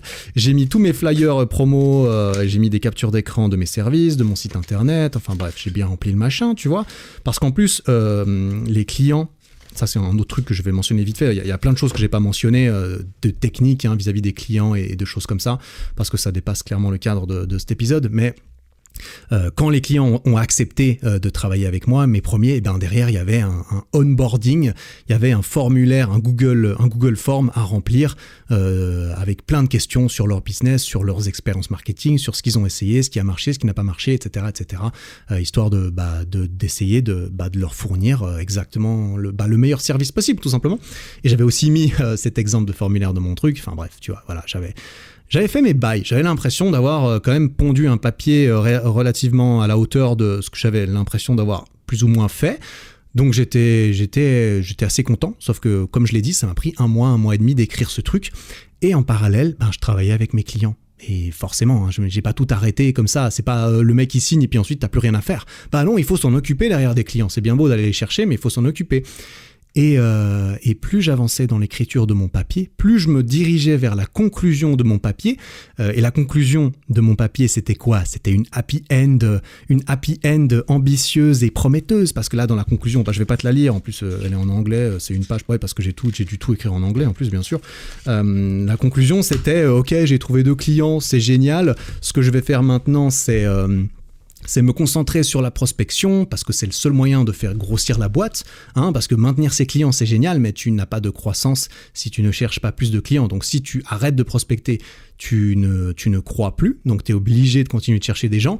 Et puis je vais quand même maintenir mes clients actuels, et dans le but de trouver des clients pour avoir suffisamment d'argent, pour pouvoir outsourcer du travail de maintenance et de gestion de clients à d'autres personnes, par exemple des freelances, de façon à ce que ça soit pas trop cher pour moi, bien sûr. Je ne pouvais pas engager quelqu'un, enfin, tu vois, j'avais des beaux projets d'avenir sur le papier, sur la croissance de ma boîte. Sauf que tout ça, c'est exactement l'inverse de ce que je pensais réellement. C'est tout l'inverse de ce que j'avais envie de faire. En fait, plus j'avançais dans l'écriture de ce papier, et plus je me disais, ouais, super, ambition, grosse boîte, tout ça, plus je me rendais compte qu'en fait, j'avais pas envie de ça. J'avais pas envie de ça. Pourquoi ? Parce que j'avais de plus en plus d'expérience de travailler avec mes clients, typiquement. Tu vois, ce milieu, c'est full prospection, en fait. C'est l'image que j'en avais de plus en plus. C'était qu'en fait, dans ce modèle, en tout cas, de prestation à tarif fixe dans lequel je m'étais coincé, hein, typiquement, c'est « Salut, tu me payes 1000 balles par mois, et puis moi, je te fais ça », en fait, peu importe la quantité de travail que je fais pour le client, il va me payer pareil, tu vois. J'ai un salaire, en fait. Je me sentais comme un employé, au final. J'avais l'impression, ok, en fait, je suis juste un employé. Je suis payé un salaire fixe. Je travaille. Pourquoi ? Je travaille comme un employé pour faire grossir le business de quelqu'un d'autre. Hein, mon but, c'est de leur faire gagner de plus en plus d'argent. C'est ce que je leur vends. Tu me payes quelque chose, moi, je te fais gagner plus. Et c'est exactement la relation d'un employé avec un employeur, non, tu vois. Clairement, si tu lui rapportes pas plus à celui qui te paye ton salaire tous les mois, eh ben, il va pas t'engager, tu vois, c'est le principe. Donc, en gros, moi, je dois travailler pour que toi, tu gagnes plus. Plus je travaille, plus tu gagnes, mais moi, je gagne pas plus, si je travaille plus. Et donc, j'ai, comme un employé complètement démotivé, eh bien, j'ai aucune motivation, j'ai aucune compensation d'en faire plus que le minimum. Et selon moi, voilà, c'est la définition même de ce que je ne voulais pas, en fait, quand j'ai commencé ça. J'ai pas signé là-dedans en mode, tiens, c'est génial, je vais être un employé démotivé. Bah non, moi je voulais l'inverse. Et du coup, c'est le comble. C'est le comble de me retrouver, d'avoir l'impression de me retrouver dans cette situation à la fin de tout ça, après tout ce que j'en avais quand même chié pendant ces 6 mois, émotionnellement et au niveau des heures de travail, pour en arriver là. Je me suis dit, mais c'est pas possible. Attends, c'est de la merde, c'est pas ça que je veux en fait. Et donc tu comprends que mes pensées et ce que j'ai écrit sur mon papier n'étaient pas exactement alignés au moment de la défense de mon master, donc début septembre 2017, le 4 septembre, je me souviens bien, j'avais ma présentation de master, donc une semaine avant, il fallait que mon mémoire soit fini, terminé, que je l'envoie à mon prof qui puisse le voir un petit peu avant que je défende ça devant lui et un expert. Donc on était seuls, les trois, lui, l'expert et moi, dans un grand auditoire. J'étais tout seul devant avec un PowerPoint. J'ai dû faire une présentation de 1 heure. 1 heure, c'est long, Enfin, vraiment, ça a été encore beaucoup de travail, évidemment, d'avoir à préparer cette défense, mais voilà, au final tout est bien qui finit bien. Je passe un peu pour le mec qui a lancé son truc et qui a réussi et que son truc il est prometteur. Et je suppose que c'est pas faux, c'est apparemment ce que j'avais plus ou moins fait quand même, je pense. Mon prof, il comprenait rien, tu vois, lui, il comprenait rien du tout à Facebook et à tous ces trucs. Lui, il a dit ok, fais un truc hors sujet, ça va être marrant. Et du coup, il m'a suivi. Il a été obligé de me croire, je suppose, sur certains trucs. Quoi qu'il en soit, il était convaincu. Manifestement, il était très content. J'ai eu une très bonne note pour cette défense.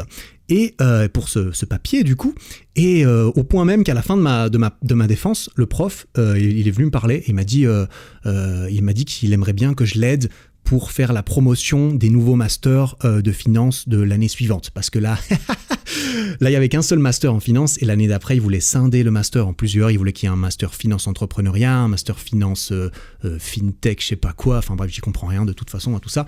Et tu vois, je l'avais convaincu manifestement. Alors ça n'a jamais donné suite, je lui ai dit ouais, on reste en contact, ça marche, on va peut-être pouvoir faire quelque chose, sauf que voilà, quoi qu'il en soit, ça n'a rien donné. Mais mes études étaient donc terminées. Quand je suis sorti de ce truc, purée, le relâchement quand même, parce que je te parlais de mes études dans l'épisode 1, ça fait un moment en avant, ça fait un moment que je parle depuis. Là, c'était la fin. C'était finalement la fin de mes longues études universitaires qui m'ont pris 7 ans, 8 ans en tout, avec toutes les pauses et les années que j'ai fait entre deux. Et là c'était fini. Finalement c'était fini. Sauf que je me retrouvais maintenant dans une situation où rien n'était fini, au contraire. Tout ne faisait que commencer ou recommencer. Énormément de questions étaient encore ouvertes, du coup pour la suite de ma vie. Et là je me retrouvais pile dans une grosse transition. La grosse transition entre les études et la vie professionnelle active. Et voilà, tu sais dans quel état d'esprit j'en étais avec mon agence, entre guillemets, parce que c'était toujours une agence, entre guillemets, tu vois, c'est un bien grand mot, agence. C'est pour se la péter que tu mets agence. C'est comme quand tu utilises nous au lieu de je, alors que t'es tout seul. Quoi qu'il en soit, mon business, je le trouvais pas ouf, j'avais pas de motivation, et forcément, si j'ai un business pas ouf et j'ai pas une méga motivation, faut pas croire que je les rendais ultra riches, mes clients, on va pas se mentir non plus. J'avais probablement réussi à vendre un piano pour le magasin grâce à Facebook. En tout cas, le doute était permis, on n'était pas sûr. Est-ce que le mec est vraiment venu parce qu'il a vu Facebook ou pas ? Le doute était permis, mais c'était suffisant pour moi, pour justifier un petit peu ma présence et mon salaire, parce que si pendant 6 mois, les mecs te payent 1000 balles par mois et que tu leur apportes rien, ils vont très très très très vite te virer, tu vois. Donc maintenir les clients, ça te rapporte pas plus d'argent, mais t'es obligé de le faire bien, parce que sinon il se passe, sinon tu te fais virer.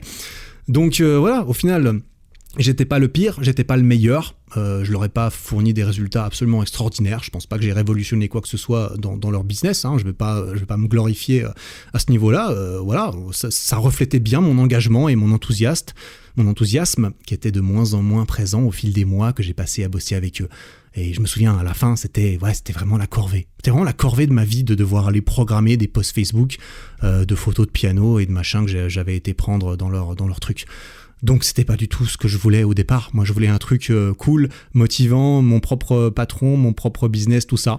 Et du coup tout ça, ça a mouru. Voilà, c'est mort gentiment dans ma tête et ensuite c'est mort concrètement entre octobre et novembre, donc un mois, plus ou moins un mois et quelques après avoir défendu mon mémoire. J'ai continué un peu à faire ça, je continue de gagner un peu d'argent, j'avais rien d'autre à faire, je savais pas trop ce que je voulais faire de ma vie, tu vois. Je commençais à chercher un peu des stages en banque, des conneries, parce que je savais pas ce que je voulais faire, je savais que je voulais plus trop faire ça, mais j'ai quand même continué un petit peu. Bref, j'ai fini par couper les relations avec mes clients, j'ai fini par leur dire, bah écoutez, désolé, mais... je vais me reconvertir dans autre chose, voilà, désolé, je démissionne, entre guillemets, enfin bref, il n'y avait pas de contrat de travail, c'est juste une prestation de service, donc je pouvais me barrer quand je voulais, ils pouvaient me virer quand ils voulaient, et puis du coup il n'y avait pas de souci. En plus le magasin de piano, ils étaient relativement d'accord pour que je parte, parce que ils étaient carrément d'accord même, je crois, parce que voilà, au bout d'un moment, ils étaient pas sûrs d'être convaincus de la plus-value énorme que je leur apportais, et je peux pas leur en vouloir pour ça. Et donc je me retrouve là-dedans. Alors c'est pas juste à ce moment-là, évidemment, toutes ces pensées de qu'est-ce que je vais faire, de pourquoi ça n'a pas fonctionné comme je voulais, qu'est-ce qui n'est pas comme je l'espérais, tout ça, ça s'est fait progressivement, ça s'est fait entre la fin de l'écriture de mon mémoire jusqu'au moment où j'ai dit désolé, je bosse plus avec vous, donc ça m'a pris plusieurs mois évidemment, mais en gros le processus global, c'était que toutes ces pensées m'ont rattrapé, et l'idée de base c'était de bosser pour mon propre business, de le faire grossir.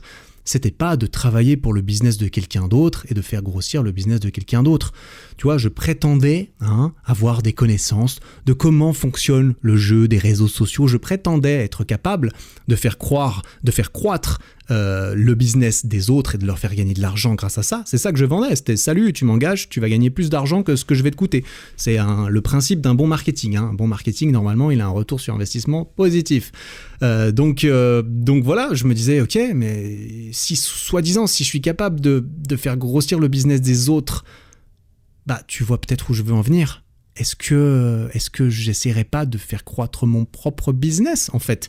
Est-ce que j'essaierais pas de lancer mes propres réseaux sociaux et d'utiliser mes soi-disant connaissances pour moi-même ? Voilà, le vrai test. Je travaillais pour les autres, ça n'a pas marché. En fait, si tu faisais pour toi-même ce que tu faisais pour les autres, ça, sur le papier, ça résoudrait ton problème, non ? Et en plus, du coup, ça me servirait encore une fois de test pour vérifier ce dont je suis capable, parce que j'avais pas la confiance en moi ultime à la fin, en mode tu m'engages, tu vas décupler ton chiffre d'affaires, tu vois. J'étais pas hyper folichon au niveau de mon expertise à ce niveau-là, j'avais pas l'impression d'avoir prouvé grand-chose. Donc je me suis dit, ok, voilà, tu n'as rien prouvé en termes de performance et de résultats. Pourquoi ? Peut-être parce que t'étais pas motivé, parce que tu bossais pas pour tes propres résultats. Écoute, Eric, ce que tu peux faire, c'est essayer de bosser pour tes propres résultats, pour tes propres réseaux, et de te prouver à toi-même que, en fait, t'es peut-être quand même capable de faire quelque chose. Enfin, de te le prouver. De voir, en fait, de tout simplement essayer, parce que j'avais pas essayé. J'avais jamais essayé vraiment avec une grosse motivation, comme celle que j'avais au départ pour lancer mon agence. J'étais très motivé, et ensuite, ça s'est effrité, érodé au fur et à mesure où je me suis rendu compte de la réalité dans laquelle j'étais en train de me construire, et c'est pour ça que tout a changé. Voilà. Et du coup, tu connais un petit peu la suite de l'histoire, j'imagine. Je vais pas beaucoup plus continuer dans cet épisode la suite de l'histoire, mais voilà, ma première vidéo YouTube est sortie 2 mois et demi après la défense de mon master. Le 17 novembre 2017, j'ai sorti ma première vidéo sur YouTube, sur la chaîne Eric Flag, qui comptait, elle comptait quoi, 38 abonnés, je crois, elle comptait quand j'ai sorti la vidéo, parce que j'avais un compte Instagram, j'avais genre 8000, je crois que j'avais 8000 abonnés sur Instagram, et quand j'en ai parlé, il y en a quand même 38 qui sont allés s'abonner, tu vois à quel point le transfert entre Instagram et YouTube, c'est de la putain de bombe. Et pourtant, je m'appliquais sur Instagram, clairement, ça faisait un petit moment que j'avais commencé Instagram. Ça aussi, ça m'a aidé à avoir un peu confiance, mais c'est clairement l'occasion d'une autre histoire. Hein. C'est l'occasion de l'histoire de comment j'ai commencé sur YouTube. À partir du début, le début c'est Instagram et c'est même Snapchat, le tout début, mais ça c'est l'occasion d'une autre histoire dans laquelle je te raconterai, voilà, hein, parce que finalement j'ai fini par me dire tiens, je vais faire mes propres réseaux, je vais faire mon propre contenu et je vais utiliser mes propres connaissances soi-disant pour faire grossir tout ça. Et apparemment, c'est ce que j'ai fait. Sauf que voilà, tout ça, c'est une histoire à part entière. Hein, parce que quand j'ai commencé les réseaux sociaux, je me suis très très vite rendu compte que mes connaissances, ça équivalait à peut-être 5 à 10% de ce qu'il fallait savoir ou ce qu'il fallait savoir faire pour faire du YouTube et faire tout ça. En vrai, je ne savais rien, hein, à nouveau. Je ne savais pas rien, je partais pas de zéro, mais en vrai, je savais rien faire, hein, concrètement. Faire des vidéos, c'est encore autre chose, clairement. Donc voilà un petit peu comment je me suis retrouvé à faire ça. Comment est-ce que je suis tombé dans l'entrepreneuriat? C'est toutes ces circonstances qui m'ont amené à lancer cette agence et à réaliser toutes ces choses. Tu vois, je peux pas te dire que j'ai commencé YouTube parce que j'ai fait des études de ça, ou parce que quand j'étais petit ça, ou parce que c'est la suite de toutes ces choses. Si j'avais pas lancé cette agence, si j'avais pas fait mes études, si on m'avait accepté mon stage en banque, j'aurais sûrement fait autre chose. Enfin bref. Ouais, ça a commencé, si je devais résumer un petit peu les points pratiques, les points utiles pour toi qui m'écoute encore, ça a commencé par de la curiosité et de la curiosité entretenue. Je pense que c'était très important, clairement. M'intéresser aux choses, me laisser intéresser aux choses, libérer du temps consciemment dans ma vie déjà bien remplie par les études, la copine, le sport et tout ça, pour m'intéresser et trouver des choses qui m'intéressent, creuser quelque chose qui m'a intéressé. Le marketing, ça m'a intéressé, j'ai creusé, ça a fini par crocher. Toutes ces choses que j'ai consommées ont fini par me faire émerger une idée. Hein. Je me suis dit, tiens, et si je lançais cette agence? En plus, il y a cette formation qui pourrait m'aider. Ouais, ça me semble... Allez, pourquoi pas? J'avais la confiance en plus, du coup, manifestement. Ensuite, il a fallu réunir les conditions autant que possible avec ce que j'avais pour que j'ose me lancer. Et là, du coup, j'en ai parlé, voilà, le timing était plutôt bon. Hein. Au final, c'était parfait, le timing, parce que j'ai pu faire ça en même temps que mon mémoire. Donc, on peut voir... Enfin, tu vois, ça n'a pas marché, cette agence, parce que j'ai arrêté. Mais pour moi, c'est pas du tout un échec. Je regrette absolument rien. Parce que ça m'a permis de faire mon mémoire. Donc, de toute façon, c'était déjà win. Hein, et ça, le win, il était soi-disant bon sur le papier dès le départ, si je le faisais. Et c'était une bonne pression, du coup. Mais en plus, c'est à la suite de ça que je me suis rendu compte que... c'est à la suite de ça que je suis parti sur YouTube. Donc, forcément, c'était une bonne chose, tu vois. Parce que je suis très content aujourd'hui, vu que 3 ans et demi après cette première vidéo, eh bien, j'en fais encore. Donc voilà, le timing était bon pour lancer ce projet. Après, il a fallu mettre le boulot, hein, clairement. Tu vois, faire la préparation, c'est beau. Trouver une idée, c'est génial. Oser se lancer, c'est encore mieux. Sauf qu'après, il faut faire le boulot. Autant dans la préparation que sur le terrain, les mains dans la boue à se faire claquer la porte au nez. C'est encore quelque chose. Et à ce moment-là, t'as encore rien réussi, tu vois, concrètement. Ah, c'est vrai, je suis pas sûr que je suis en train de vendre beaucoup de rêves. Je sais pas si je suis en train de vendre beaucoup de rêves avec tout ça. Non, mais en vrai, il n'y a pas de rêve à vendre. C'est pas facile, hein. C'est pas facile. Tomber dans l'entrepreneuriat, tout ça, réussir. Écoute, moi, j'ai pas l'impression que c'était facile. J'ai l'impression que je m'en sors bien aujourd'hui, mais que le chemin était long et était pas facile et qu'il a fallu s'accrocher quand même. Et heureusement que ça m'intéressait vraiment, toutes ces choses, et qu'à chaque fois, j'arrivais à m'accrocher aux trucs qui m'intéressaient. C'est pour ça que les gens ils disent que tu fais pas du YouTube si t'es pas passionné, tu vois, tu fais pas des vidéos YouTube si t'aimes pas ça. Et je suis assez d'accord, hein. C'est beaucoup de travail, c'est très entrepreneurial. Faire des vidéos, ça te permet pas de gagner ta vie très facilement. Il faut faire du business à côté, il faut faire d'autres trucs, sinon c'est très très dur. Et il faut le faire longtemps et c'est comme lancer n'importe quel projet entrepreneurial. C'est comme lancer une boîte, tu vois, lancer une chaîne YouTube, c'est lancer une boîte, écrire un livre, bref, tu vois, c'est pas facile, mais c'est extrêmement enrichissant et de toute façon, tu en apprends. À partir du moment où tu ne te mets pas dans des situations précaires pour lancer ton projet. Tu vois, si tu risques d'être à la rue, c'est peut-être pas le bon moment pour lancer ce projet. Mais si ce n'est pas le cas, si tu estimes le pire scénario qui peut se passer si tout foire et que c'est juste toi qui dois retourner toquer chez tes parents pour habiter chez eux 6 mois pour rebondir sur tes pieds, eh bien peut-être que ça vaut la peine de te lancer et de prendre ce risque. Tu vois, ça c'est propre à chacun, bien sûr. Donc voilà, aller sur le terrain, faire le taf, réussir, et ça c'est très important du coup, c'est un truc là, quand je parle de tout ça, là aujourd'hui je me rends compte à quel point c'était important, de se remettre en question constamment, tout le temps, et de chercher à comprendre pourquoi ce que tu fais ça marche pas, parce que ça sert à rien de continuer encore et encore à faire la même chose si ça ne marche pas, en espérant que ça change, tu vois. Ça, il me semble que c'est la définition de la folie d'après Einstein, c'est de faire toujours la même chose et d'espérer un résultat différent. Et vu que Einstein, c'est un mec intelligent, je pense qu'on peut se mettre d'accord sur le fait que des fois, il a raison, et que c'est peut-être pas lui qui a dit ça, mais que ça me semble assez intelligent. Donc, se remettre en question, c'est comprendre, ok, ça marche pas ce que je fais. Qu'est-ce que je peux changer? Les restaurants, ils me disent tous non. Est-ce que du coup, il faut peut-être que je change quelque chose? Est-ce qu'il faut que je remette en question ma technique d'approche, comment je présente les choses, à qui je présente les choses? Et c'est ça que j'ai décidé de remettre en question. J'ai testé une autre approche, j'ai persévéré encore, et finalement, ça a marché plus ou moins, jusqu'à ce que je comprenne que c'était pas ce que je voulais en fin de compte.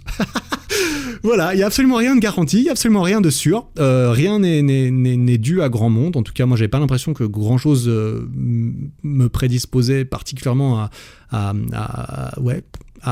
ce que ça marche. Enfin, il y avait quand même pas mal de boulot à faire. En vrai, j'ai eu plein de conditions réunies qui étaient très cool. J'ai eu de la chance, et je pense qu'il y a de la chance là-dedans. Mais la chance, voilà, forcément, elle se provoque aussi. Et voilà, je crois que je sais pas, ouais, quoi qu'il en soit, j'aurais pu m'arrêter là, j'aurais pu m'arrêter à la fin de cette expérience, et j'en serais parti déjà avec tellement d'expériences enrichissantes et de connaissances aussi, j'ai appris énormément de choses, que ce soit dans le marketing, tout ça, mais aussi la prospection, lancer quelque chose, lancer un projet. Ça, tu peux aussi réussir à le valoriser, je pense, devant un employeur. Certains en voient la valeur, en tout cas, je pense. Et puis voilà, finalement j'ai décidé de repartir à partir de là avec ce nouveau bagage, de tester une nouvelle direction, d'ouvrir ma chaîne YouTube, et apparemment je crois que cette fois-ci c'était la bonne, manifestement. Voilà, écoute, je crois que j'arrive à la fin de cette histoire quand même, finalement ce fut assez long. J'espère que ce petit parcours t'aura intéressé, t'aura servi, t'aura pu t'apporter quoi que ce soit si tu cherches, si ça t'intéresse, ce milieu de l'entrepreneuriat. J'ai l'intention d'inviter une ou deux personnes peut-être sur le podcast pour parler un petit peu aussi d'entrepreneuriat. J'ai quelques connaissances, amis qui font ça, qui ont testé des choses. Ça peut être intéressant d'en parler un peu. Ça fait partie des choses qui me passionnent, tu vois. L'entrepreneuriat, ce que je fais, le côté business de ce que je fais sur YouTube me passionne énormément. C'est pour ça que je le fais, et c'est pour ça que je pense qu'un YouTuber qui réussit bien, c'est quelqu'un qui a une fibre de business relativement développée, ou qui a quelqu'un à ses côtés qui l'a. C'est la même chose pour un restaurant, tu vois. Pour en revenir au restaurant, le cliché du restaurant qui ne fonctionne pas, parce que la plupart des restaurants ne marchent pas, ça c'est assez connu, soi-disant, c'est que le mec qui a ouvert son restaurant, c'est juste quelqu'un qui est amoureux de la cuisine, quelqu'un qui adore cuisiner, qui adore faire plaisir aux gens avec de la bonne nourriture, sauf que quand il se rend compte qu'en fait il est plus cuisinier, mais il est chef d'entreprise, qu'il a des employés, qu'il a des fournisseurs, qu'il a de la comptabilité à faire, et qu'il a tous ces trucs pour lesquels, en fait, il n'était pas amoureux de base, et il se rend compte qu'il aime pas ça, que ça foire, que c'est difficile. Voilà, c'est pour ça que être un artiste, mais être intéressé par le côté business, ça t'aide à vendre tes créations, que ce soit de la bouffe, des vidéos, des livres, quoi que ce soit.